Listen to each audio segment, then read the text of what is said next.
Selamat pagi Bapak Ibu dan saudara-saudara yang dikasihi Tuhan. Puji Tuhan atas kehidupan yang boleh kita alami hari ini. Semua karena anugerah Tuhan bagi kita sekalian. Kita akan menjalani kehidupan kita hari ini, Bapak Ibu dan saudara-saudaraku. Kita akan menjalani dengan kasih sayang Tuhan dan kebenaran firman Tuhan yang kita akan baca dan renungkan hari ini dari Kejadian pasal 4 ayat 1 sampai ayat yang ke-16. Namun sebelum kita membacanya, marilah berdoa. Bapa di sorga, terima kasih atas kasih-Mu. Kami boleh ada di hari anugerah Tuhan hari ini. Karena kasih, karena cinta, karena kebaikan-Mu bagi kami sekalian. Kami akan menjalani kehidupan kami hari ini. Kami akan mendengarkan kebenaran firman-Mu. Roh Kudus tuntun kami semuanya, sehingga kebenaran firman-Mu menjadi kekuatan bagi kami menjalani kehidupan ini. Bersabdalah ya Tuhan, sebab sesungguhnya kami siap sedia mendengarkan kebenaran firman-Mu. Di dalam Kristus Tuhan kami berdoa, haleluya, amin. Kain dan Habel. Kemudian manusia itu bersetubuh dengan Hawa, istrinya, dan mengandunglah perempuan itu. Lalu melahirkan Kain. Maka kata perempuan itu, aku telah mendapat seorang anak laki-laki dengan pertolongan Tuhan. Selanjutnya dilahirkannyalah Habel, adik Kain, dan Habel menjadi gembala kambing domba, Kain menjadi petani. Setelah beberapa waktu lamanya, maka Kain mempersembahkan sebagian dari hasil tanah itu kepada Tuhan sebagai korban persembahan. Habel juga mempersembahkan korban persembahan dari anak sulung kambing dombanya, yakni lemak-lemaknya. Maka Tuhan mengindahkan Habel dan korban persembahannya, tetapi Kain dan korban persembahannya tidak diindahkannya. Lalu hati Kain menjadi sangat panas dan mukanya muram. Firman Tuhan kepada Kain, mengapa hatimu panas dan mukamu muram? Apakah mukamu tidak akan berseri jika engkau berbuat baik? Tetapi jika engkau tidak berbuat baik, dosa sudah mengintip di depan pintu. Ia sangat menggoda engkau, tetapi engkau harus berkuasa atasnya. Kata Kain kepada Habel adiknya, marilah kita pergi ke padang. Ketika mereka ada di padang, tiba-tiba Kain memukul Habel adiknya itu, lalu membunuh dia. Firman Tuhan kepada Kain, di manakah Habel adikmu itu? Jawabnya, aku tidak tahu. Apakah aku penjaga adikku? Firman-Nya, apakah yang telah kuperbuat ini? Darah adikmu itu berteriak kepadaku dari tanah. Maka sekarang terkutuklah engkau, terbuang jauh dari tanah yang mengangakkan mulutnya untuk menerima darah adikmu itu dari tanganmu. Apabila engkau mengusahakan tanah itu, maka tanah itu tidak akan memberikan hasil sepenuhnya lagi kepadamu. Engkau menjadi seorang pelarian dan pengembara di bumi. Kata Kain kepada Tuhan, hukumanku itu lebih besar daripada yang dapat kutanggung. Engkau mengalau aku sekarang dari tanah ini, dan aku akan bersembunyi dari hadapanmu, seorang pelarian dan pengembara di bumi. Maka barang siapa yang akan bertemu dengan aku, tentulah akan membunuh aku. Firman Tuhan kepadanya, sekali-kali tidak. Barang siapa yang membunuh Kain akan dibalaskan kepadanya 7 kali lipat. Kemudian Tuhan menaruh tanda pada Kain supaya ia jangan dibunuh oleh barang siapapun yang bertemu dengan dia.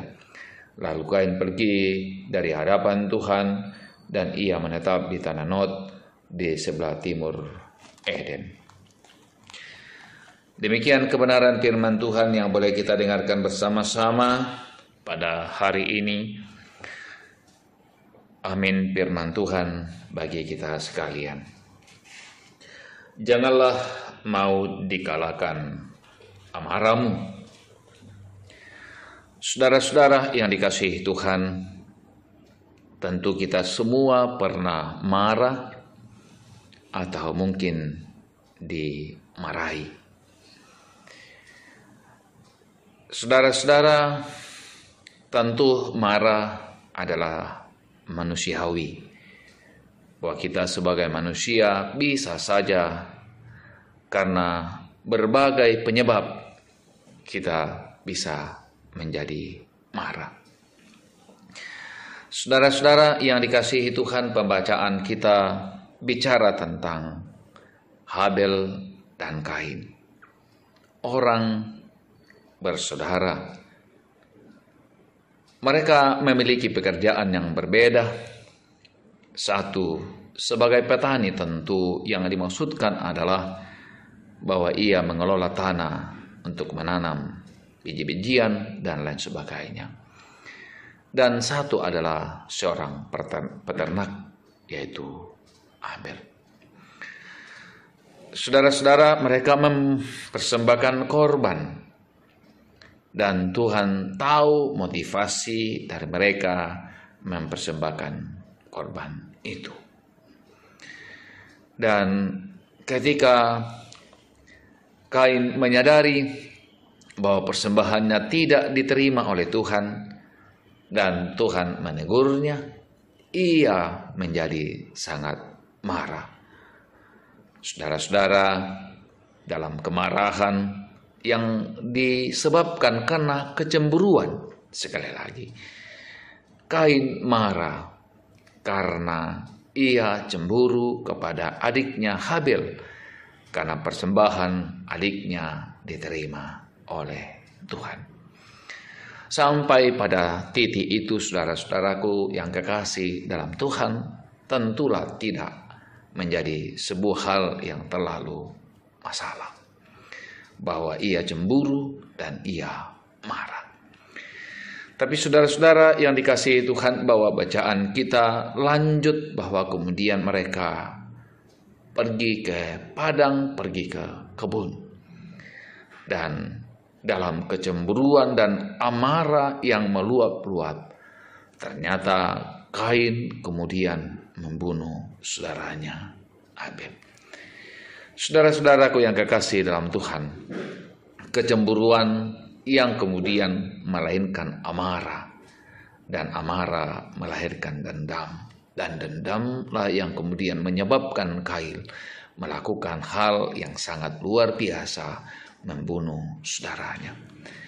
Saudara-saudaraku yang kekasih dalam Tuhan, tentu Tuhan marah dan ia mengusir Kain dari taman di mana mereka menjalani kehidupan.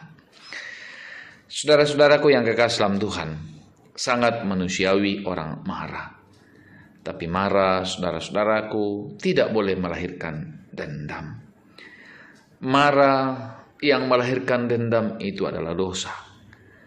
Sehingga ketika kita marah, Alkitab mengatakan jangan sampai matahari terbenam dan amarah kita belum padam.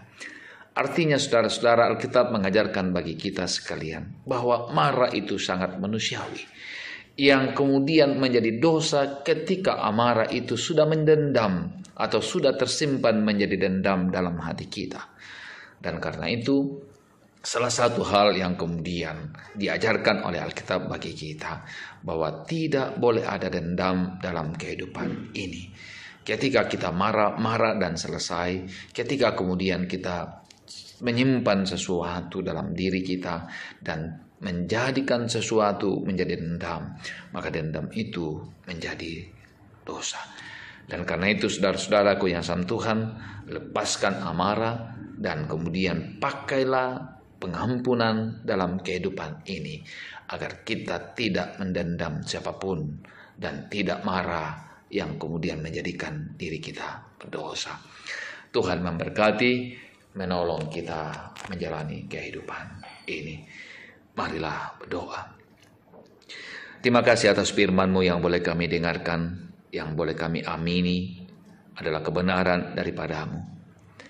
Kiranya Tuhan memberkati kami hari ini dalam berbagai aktivitas hidup yang kami jalani.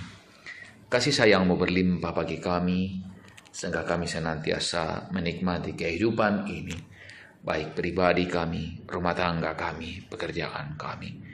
Izinkan kami Tuhan, terus melepaskan amarah kami dengan pengampunan. Jangan biarkan hati kami tersimpan dendam, tapi kami melepaskan dendam itu dan kami menanamkan pengampunan dalam kehidupan kami. Tolong dan kuatkan kami menjalani kehidupan kami hari ini. Beri sukacita bagi kami, sehingga sukacita menjadi milik dan kekayaan yang indah bagi kehidupan kami. Di dalam Kristus Tuhan kami berdoa, haleluya, amin. Tuhan memberkati orang tuaku dan saudaraku dalam karya juang hari ini. Amin.